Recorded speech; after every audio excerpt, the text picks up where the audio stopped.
Alam mo ba, kapag hinati mo itong ating cake bars sa ganito, tapos inilagay mo yan dyan dito sa ating 500 ml na microwavable tub, and then finlatin mo yan, gayahin mo lang kung ano yung ginawa mo nung una, ganyan lang, maglagay lang din kayo ng tigta 3 piraso nitong ating cake bars, ilagay nyo lang yan sa ating chiller. At maglagay ka nitong isang sachet or 24 grams ng Menu Magic na ube flavor sa iyong kasirola.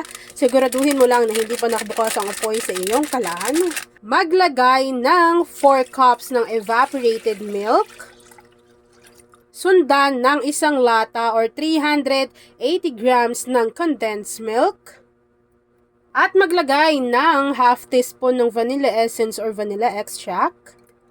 Haluin ng maigi hanggang sa matunaw yung ating jelly powder at maabsorb na rin nila yung bawat isa at matunaw na rin yung ating condensed milk sa ating kasirola. At alam mo ba, kapag natunaw na yan, pwede mo nang buksan yung apoy sa iyong kalan over medium to low heat at hihintayin mo lang yang kumulo. Kapag kumulo na yan, pwede nyo na yung tanggalin sa inyong kalan. Tapos, meron kayo ditong hinimay na hinog na langka. At meron din kayo dyang hiniwa na ube halaya. Maglalagay lang kayo ng tamang amount dito sa inyong mixture. Nasa sa inyo na yon kung gaano karami.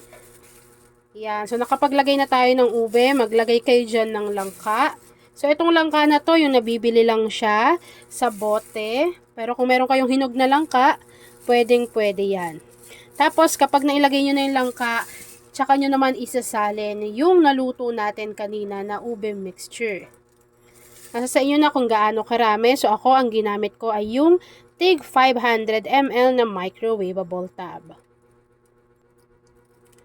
At kapag na-transfer nyo na yan dyan, palalamigin lang natin to hanggang sa mag-set at mag-firm. And then after nun, ipapakita ko na sa inyo kung ano yung natapos nating easy dessert recipe na pwede ninyong ipang negosyo o kaya naman ipanghanda sa iba't ibang klaseng okasyon.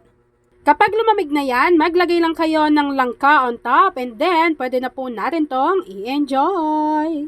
At ayan na nga mga kakusina, tapos na naman po ang ating easy dessert recipe na ube langka ref cake. Kung nagustuhan mo yung ating video, please like and share this video. At kung hindi ka pa nakakapag-subscribe sa aking YouTube channel na Kusina ni Angel, please click subscribe button.